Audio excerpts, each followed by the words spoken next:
Today's episode is about 3 powerful ways to heal neediness in a relationship, to heal an unhealthy attachment you might be experiencing in your intimate life that is causing you pain, suffering, and emotionally draining you. The truth is, relationships at the deepest level are meant to be our source of deepest joy and love, but they can easily turn into the source of our greatest suffering if there is a lot of neediness and unhealthy attachment playing out. Before I share with you the 3 powerful ways to heal it, we're going to go into what exactly neediness is, where it comes from, and also exactly how that unhealthy dynamic looks like. Neediness can usually be best described as what psychologists refer to as hits of safety, needing constant reassurance, whether it is through their partner telling them their commitment many times throughout the day, telling them excessively I love you, any form of intimacy, sex, whatever that is. Desiring intimacy is only healthy. It is one of the basic human needs. So desiring intimacy is not an unhealthy attachment, and it also is not neediness. It's normal to feel when your partner is distant for a long time, to feel you want to reach out, you feel vulnerable, you feel fragile because the level of connection is so important.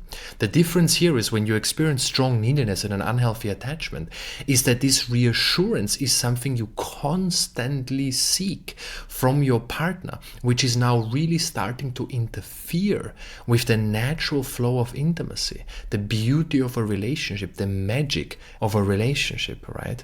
Because as we know, a flower grows when we nurture it, but not when we try to control it and try to check it constantly and destroy the earth around it, right? Like that beautiful cliche Buddhist saying, right? It just needs the right amount of nurturing. And being overly needy and unhealthy attached is something that is actually going to cause the opposite of what we want to experience. The more we cling, the more they're going to distance themselves. But more about it in a second. The issue here is that even if a partner gives you constant reassurance, it only fills this void for a short time until it eventually becomes even stronger. Unhealthy attachment or strong neediness can be seen as seeing your partner, or if you're not in a relationship right now, you might have done it in the past, seeing your partner as the only source of all the joy, abundance, love, and wholeness in this universe. And of course, everything will go wrong if that is how you perceive life. Yes, your partner should be a great source of joy and love, but if they are the only source, then you're completely dependent on them. And for instance, if they might go through a difficult state, you will not be able to actually be there for them, because all that will come up is that you're crumbling inside yourself and you need them to their state to change and to give you reassurance constantly. So this is of course a very unhealthy dynamic that is then starting to play out. I even worked with clients who, at the beginning of our work, thought they could not live with that specific person that they were so attached to and experienced so much neediness with. And after doing deep work with them, they for the first time were able to exhale with relief, realizing they are their own source of joy, love, and wholeness, and that they are still going to survive, but even thrive, if they choose to let go and work through that. Easier said than done, but it was the reason why I'm sharing this, because it's incredible when you are with a client and they're like, no, I can't live without them. I can't, no matter what happens, no matter how toxic the relationship is, I can't live without them. And then suddenly, ooh, yes, I can. I'm actually okay. And I am my own source of love. And it's the whole abundance is not in them. Abundance is everywhere, and abundance is inside me. So of course, neediness always comes from a deeper sense of unworthiness you feel within. And your partner is the drug. But each time you take this drug, the low becomes longer and the high becomes shorter, and you're seeking more highs and more highs and more highs. Instead of a relationship being this wonderful, beautiful sanctuary and expression and flow of love and intimacy that so naturally happens when we are in our body, when we are in our heart, when we are living our truth, embodying our true core. Now this unhealthy dynamic is starting to really interfere with that and is causing so much pain, anticipation. Are they not reassuring me? Are they abandoning me? And this is, of course, the huge thing. What is neediness? Neediness usually comes because you felt abandoned in the past, or rejected, or you had to always please your parents and do all sorts of things as a child to gain their attention, their love and approval, which more speaks towards the pleaser at the end of the day, but this can also express itself in a sense of neediness, that only when you got really needy, when you got really, so to speak, in a very difficult, heightened, anxious, stressed state, that they would pay awareness, that they would give you attention. But usually it comes through some form of rejection or abandonment. It doesn't have to be through your parents. Could have been through a past relationship. I've actually worked with many people who, well, everyone has challenges in their childhood, but they weren't abandoned or rejected, but then they had this one relationship. Boom! There was some betrayal trauma there because their partner cheated on them, or there was some huge abandonment or at least perceived rejection, right? Because this is not, if we look at cutting edge research around trauma, it's not about this is a trauma and this isn't a trauma. It's about how we perceive it in that moment, right? And if that is a perceived strong rejection and abandonment, then that can lead us to become very needy. So neediness comes from unworthiness. That unworthiness usually comes and is rooted in a deeper fear of abandonment and rejection that must have happened somewhere in the past, or something you have seen your father, mother go through. That can also be an expression. Finding the source, understanding where your pain is coming from, will not heal it. That is why it's not one of the ways to effectively heal it, because just conceptually being aware of it is great. I still recommend that if you are aware and can find out where this comes from, it is very, very helpful. But it's still not one of the ways, because being conceptually aware is great. But the reason why it's important from my perspective, if you can, to be aware of what happened, is because it creates some distance between the attachment and your partner. Because when you are aware of it, it creates that sense of healthy distance that makes you realize that this is not all about your partner, that this actually is something deeper inside you. This is very important. This is a kind of first step to really start to tackle this. Because when you are really in the grip of that attachment, if you're neediness, if you're experiencing it right now, you're right now in a relationship, then it's all about your partner, and it feels so real, because the anxiety, the stress, and all of that it causes is real, of course, in your body. And your nervous system is feeling that strain from this. But the moment you're aware of this, it makes you realize, okay, this is coming from a deeper part, from something within me. It creates some distance. It won't heal it, but it creates some distance. And what hurts the most here, of course, is that the more needy you become, the more your partner is going to distance themselves from you, which now serves as a perfect subconscious proof and evidence that you always get abandoned, that you are unworthy, that you are not good enough. Whatever the limiting belief that is in your subconscious driving this behavior. So this is the tricky thing. When you're in this needy state, you will always get some evidence that you are going to be rejected, you are going to be abandoned. Why? Not necessarily because your partner really rejects or abandons you, but if you study nervous systems, then you know that when you're in a state of neediness, you are in a state of heightened stress, anxiety, you are in fight or flight. The sympathetic portion of your nervous system is activated.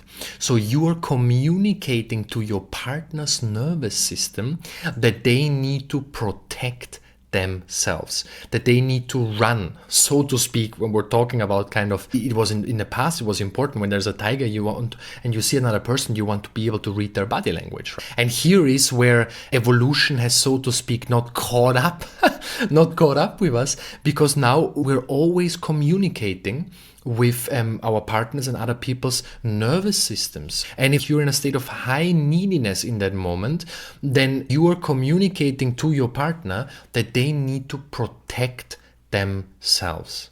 And that will then give you that subconscious evidence in that moment that they're pulling away. But they aren't pulling away. Maybe in some rare scenarios, yes, but in most cases, it is just because their nervous system is communicating to them, which is not something they're controlling consciously. So you're pushing people away by being needy, which only further perpetuates it and makes you become more needy, more stressed, more anxious, yearning for more approval, more reassurance. And of course, this is a very vicious cycle. And when you are in that vicious cycle, that is very, very challenging. I personally have been in that vicious cycle because of my abandonment wound that I experienced from my father dying early in my life. And I know exactly how that feels when your body is shaking in anxiety because you're so sure that they might leave you, that you are not worthy, that they're pulling away. Whereas in truth, it's just that trauma is that wounding completely hijacking your nervous system. So this really leads us to the first powerful way to heal it. And that has to always be, this is going to be a step-by-step approach. Step one is to regulate your nervous system. If you can regulate your nervous system, if you can ground yourself once more, then you can deal with it. Because this is about tolerance. You want to increase your window of tolerance. As in the end, neediness and any painful emotion or what experience is a sensation in your body. And you are unconsciously using your partner's validation and reassurance and love as an escapism from the painful sensation in your body. Now, on the flip side, if you are able to tolerate this sensation, then it no longer has the same intensity. So we're looking at increasing our window of tolerance. Is it going to be nice? Is it going to be comfortable? Is it going to be enjoying? No, never. Unless you fully heal it. But until you fully heal it, the way to heal it is to increase our window of tolerance. And you do this by regulating your nervous system. So what are some of the fastest ways? That is, of course, breath. You want to activate the parasympathetic portion of your nervous system. So when you are in neediness, as we said, you're in fight or flight, heart beating faster, you're breathing harder and quicker and more rapidly. So what we're doing here is we want to focus on our exhale. So one very simple way, some box breathing, for instance, we can breathe in for 4. Through our nostrils, long deep breath. Ujjayi, this means constricting the back of your throat. Hold for 4. Exhale for 8.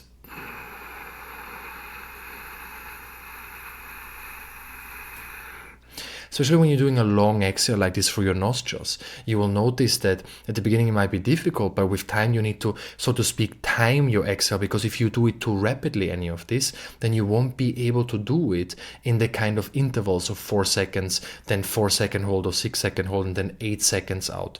It doesn't really matter, but the key focus here is that we have a longer exhalation. If we focus more on the exhalation, if we elongate our exhalation, we're naturally activating the parasympathetic portion of our nervous system.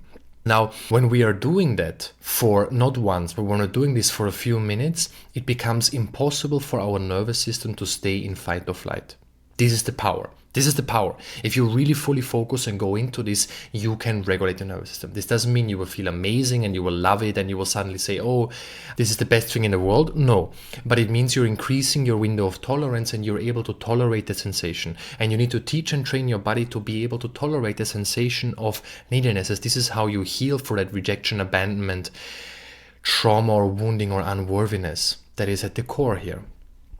So this is the core because it's really about interrupting the pattern. You're interrupting the pattern by no longer escaping for your reassurance and hits of safety you need from your partner as a temporary way to kind of feel better about yourself, to feel whole, to feel validated. You're now interrupting that by learning to tolerate the sensation. And this really leads us to step number 2. And step number 2 is that you need a practice that works for you, a practice from where you can source love, validation, and wholeness, and of course, internally. So you want a practice that really works for you, that's simple, that's not too complicated, something you can do, especially if you're at the beginning of healing this, every single day, maybe even a few times. That is completely fine. And I'm going to give you some tips in a second. But you want the practice that works for you, that is very minimal effort that you can do everywhere or as quickly as possible, right? You don't need to do a big setup or anything along those lines, or take long to get into it. And you want to then source that love and validation, wholeness from within. This is now teaching step number 2. Number 1, pattern interrupt and increasing the window of tolerance. Number 2, teaching your body, your nervous system, your heart, that you are your own source of love, validation, and love. And of course, this is where the true magic and transformation starts to unfold, because it's one thing to interrupt the pattern. It's another to actually, step into that power, because that's true power, spiritual power. And we're able to do that. That's when our life truly transforms and we no longer need to be in relationships that are unhealthy. We no longer need to stay in relationships out of needing validation and all of that.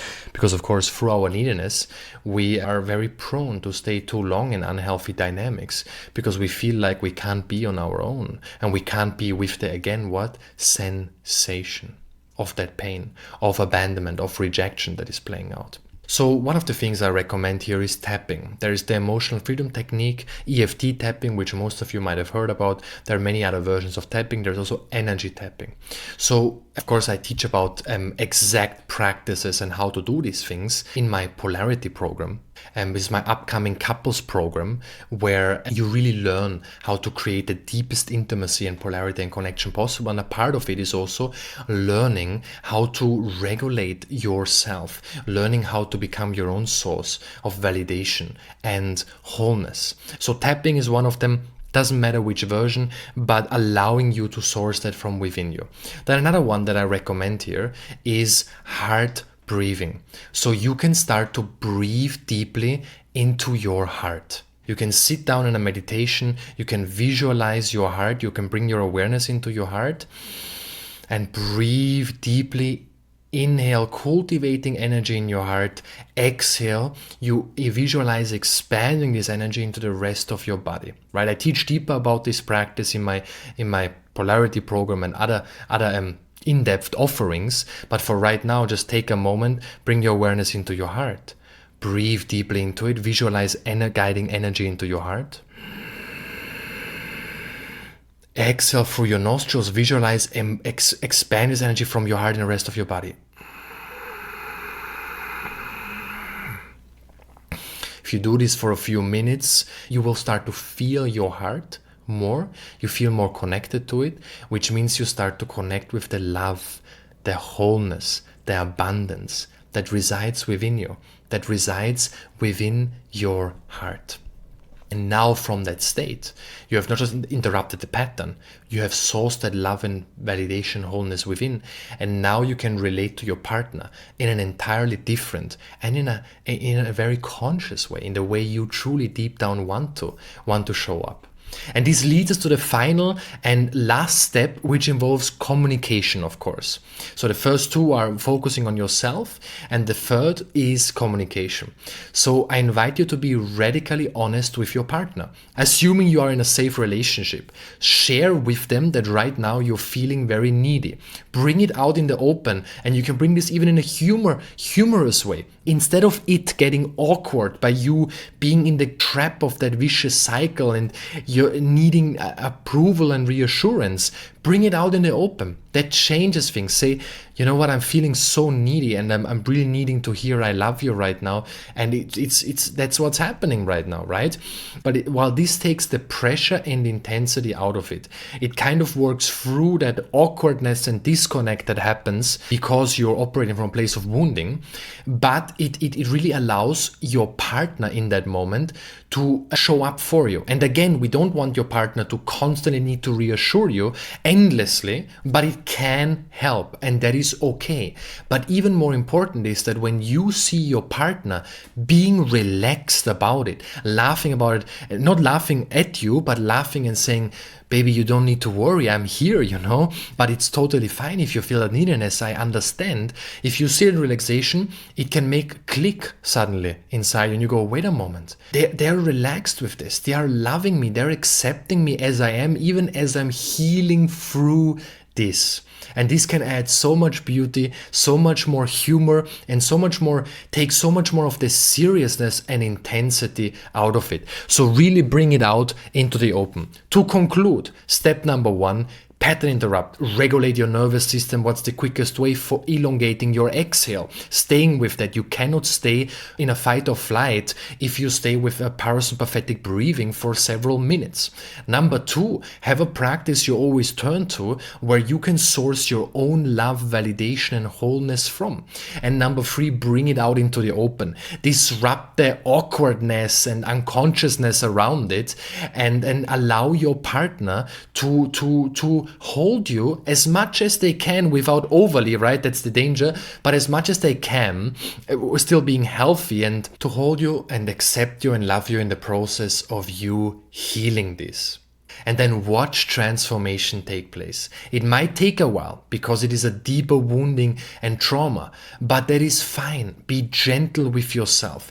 Baby steps, and each step you feel progress, and that progress will give you momentum, and that progress will give you the fire and courage you need to continue to go deeper. Now, when you are experiencing any unhealthy dynamic, doesn't have to be neediness, could be any unhealthy attachment or unhealthy dynamic that you and your partner keep playing out, the Polarity Program is for you, because it helps you to heal and work through that. Inside, I teach you all the foundations, the practices, the resources for you to build the deepest relationship and union humanly possible. Now, I also have free offerings. Every Friday, a powerful newsletter coming out with in-depth focus on a specific subject. So you can just subscribe to that in the show notes, and you receive every Friday a really powerful, value-packed email. I also have other offerings. If you look at lorincren.com/trainings, you will see all my other offerings. If you've enjoyed this episode, it would mean the world to me if you can rate the podcast 5 stars, if that's how you feel about it, and even leave a few words or sentences about how you feel about this podcast, because this helps us tremendously and only takes about 30 to 60 seconds. If you haven't subscribed yet, I invite you to do so, because then you will have every new episode out. And if you share this with someone who you think will benefit from it, or in your socials, these are really amazing ways how you can help us to continue delivering these in-depth episodes entirely for free bi-weekly. Wherever you are, thank you so much for being here, and have an amazing day.